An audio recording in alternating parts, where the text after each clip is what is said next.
Lepas pada anjing tu lari, sahabat tanya, dah kucing? Dia tanya pula. Dah kucing mana pula? Pada kucing dah lari apa? Yang minum tu anjing. Nabi kata kalau anjing minum kena buang air. Bayang kena basuh 7 kali. Sahabat kita tanya pula, dah kucing? Nabi kata kucing itu suci. Kucing itu suci. Jadi kucing tidak najis. Kucing ini Nabi kata binatang yang berkeliling pada manusia. Allah jadikan kucing binatang yang jenis main dengan manusia. Sebab tu kita pergi dapur, dia pergi dapur, kita makan air lapak naik atas meja, kita baca surat khabar, dia kekal surat khabar, kita tengok televisi, dia masuk bawah TV, kita naik tidur, dia masuk dalam khabar, jenis main orang, betul tak? Allah tu apa dia buat kucing jenis main orang? Kerana sesuai. Kalau ada sesuai, Tuhan ada buat main orang. Allah tak buat, badok air main orang, khubah main orang.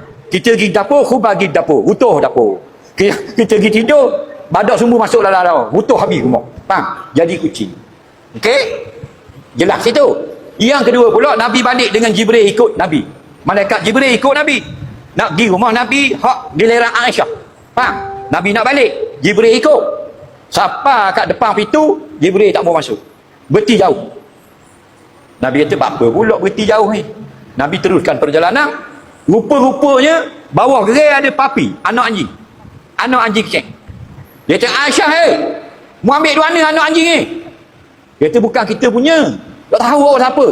Lalu Aisyah pun halau. Syuk, lari. Bila lari, barulah Jibril mari. Berbisik kepada Nabi. Lalu Nabi mengeluarkan satu ucapan. Innal malaikata la tadkhulu baitan fihi kalbun. Sesungguhnya malaikat tidak akan masuk ke dalam rumah yang ada anjing. Ustaz ni kata kucing. Ada betul. Sama dia mu salah dengar atau ustaz tu salah baca. Faham lagi? Jangan marah ke dia pula. Dia manusia ni lepas pada dah ingat. Tak? Jadi kucing tak ada nah. Malaikat tak masuk. Kalau nak puas hati, pergi cari di kedai-kedai kitab di Terengganu ke Malaysia, wallahu a'lam. Kalau di Mesir banyak jual, di Jordan dia jual. Dia kata baitun la yadkhulu fihi malakun. Ada satu kitab ulama Mesir sekarang, rumah-rumah yang tidak dimasuki oleh malaikat. Faham lagi? Dan tak ada sebut kucing. Yang ada sebut anjing, ada sebut orang junub, ada sebut orang berjudi, ada sebut orang minum arak, ada sebut orang tenung nasib, ada sebut orang apa benda ni, anjing dan sebagainya. Jadi tak tu tersalah. Tak ada masalah. Faham lagi?